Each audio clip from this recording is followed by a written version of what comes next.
Será mesmo que eu devo escolher um investimento apenas com o olho na rentabilidade? Olha só, fica até o final desse vídeo aqui que nós vamos descobrir que não é bem assim.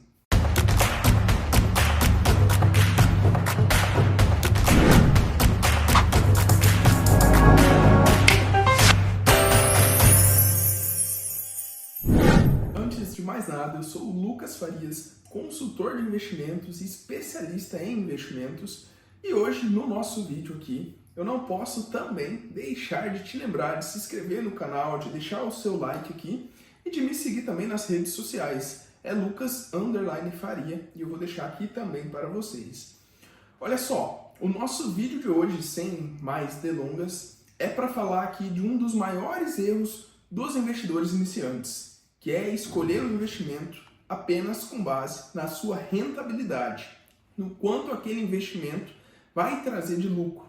E olha só, esse é um erro de fato, porque não é somente isso que nós devemos analisar no investimento. Existem outros fatores tão importantes quanto, e alguns até mesmo mais importantes do que a rentabilidade.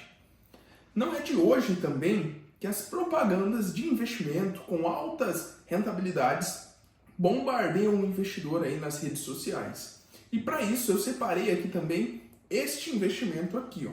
A princípio é um investimento aí que promete uma rentabilidade aqui muito interessante.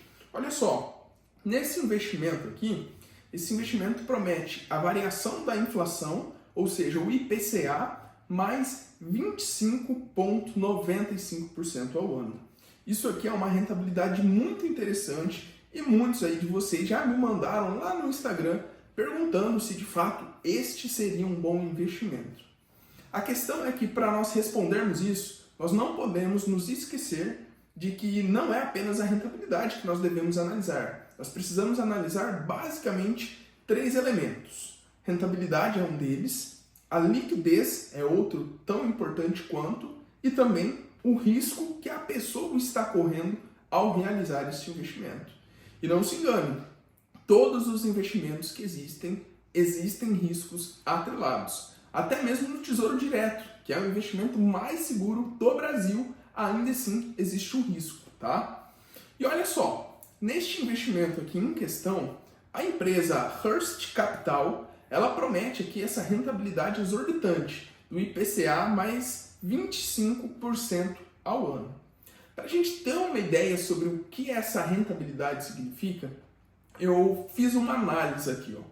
Esse rendimento prometido real é de 18,81% acima do prêmio oferecido hoje pelo Tesouro IPCA, que é um título público do governo, onde ele paga também a variação do IPCA, que é o nosso índice oficial da inflação, mais um percentual de juros real. Então olha só, nesse investimento nós estaríamos recebendo quase 19 vezes a mais do que o investimento no título público atrelado ao IPCA. Então, de fato, essa rentabilidade aqui é muito interessante. Mas e os outros fatores? Como que fica em relação aqui ao risco? Olha só, de acordo com o próprio CEO dessa empresa financeira que promete este investimento em questão, eles realizam a aplicação do dinheiro em um certificado de recebível, tá? E esse certificado de recebível ele é lastreado em honorários que são aí também chamados de precatórios, tá? Então são questões aí judiciais, advocatícios de processos judiciais de fato aí contra o INSS em questão. Então olha só, aqui já dá pra gente entender um pouco sobre para onde vai o nosso dinheiro nesse investimento, como que essa empresa consegue rentabilizar e também conseguimos entender aqui um pouco sobre as questões dos riscos, né? Além disso, no próprio site dessa empresa, eles comunicam que atuam em diversas áreas, além dos precatórios.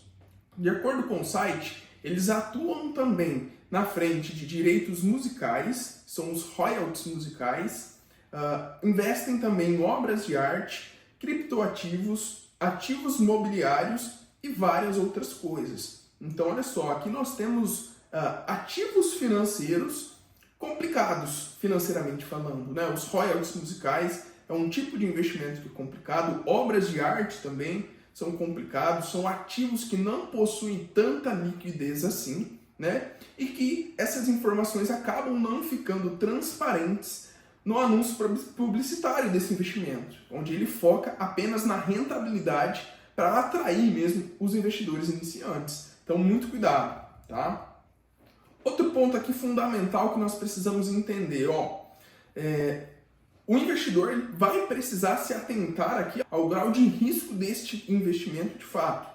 E tanto esses certificados recebíveis, como também os ativos judiciais, os precatórios, eles possuem riscos. E o principal risco atrelados a ele é o risco de crédito, tá? Embora nos precatórios possa haver um risco de crédito menor, nos certificados recebíveis esse risco é enorme. O que significa esse risco de crédito? Significa que se uma empresa, se a pessoa que captou esse recurso chegar a ir à falência, o investidor pode sim perder aí todo o seu investimento e não existe aqui nenhuma proteção contra o investidor nessas situações, tá?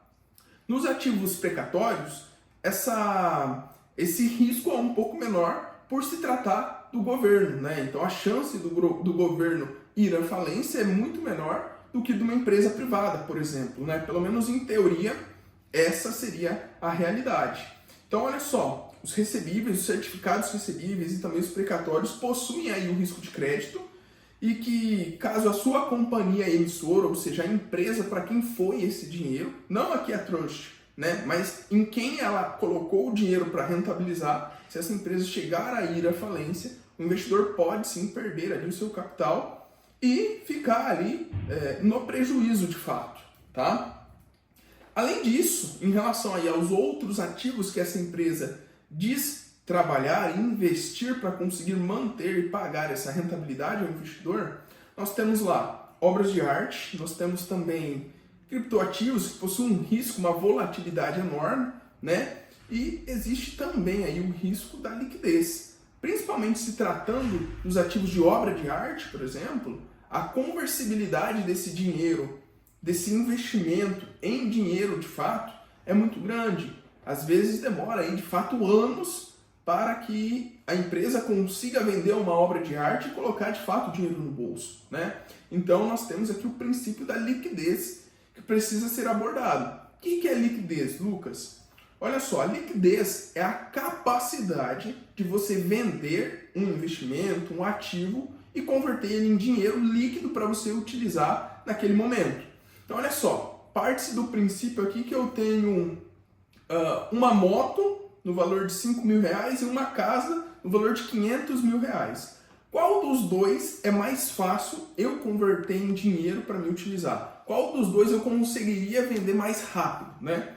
Partindo aqui, sem levar muito a fundo essa análise, partindo aqui simplesmente pelo valor, a moto seria muito mais fácil eu vender sem ter que dar muitos descontos do que a casa, que é um valor aí muito maior. Então olha só, obras de arte acaba seguindo também esse preceito, né? É um mercado aí extremamente nichado, que precisa de muita análise, né? E que para o investidor aqui pode existir esse risco de liquidez. Novamente, esse assunto também não fica evidente lá no anúncio publicitário aí desse investimento. Lembre-se sempre de buscar as informações, de buscar ler os documentos desse investimento, você que é investidor, né? Para que não tenha nenhuma surpresa negativa de fato em relação ao seu dinheiro. Então, olha só, esses riscos existem e que muitas vezes passam aí despercebidos pelo investidor iniciante. E o meu conselho é, de fato, aí, que o investidor não olhe apenas para a rentabilidade, que de fato é muito chamativa, né? Mas deu para entender aqui nesse vídeo, de uma maneira bem sucinta, os graus de riscos que existe neste investimento. Bom, e aí? Você considera este investimento, analisando esses outros pontos, tão interessantes assim? Ou você prefere oportunidades aí mais seguras, mesmo com uma rentabilidade um pouco menor? Conta para mim aqui nos comentários.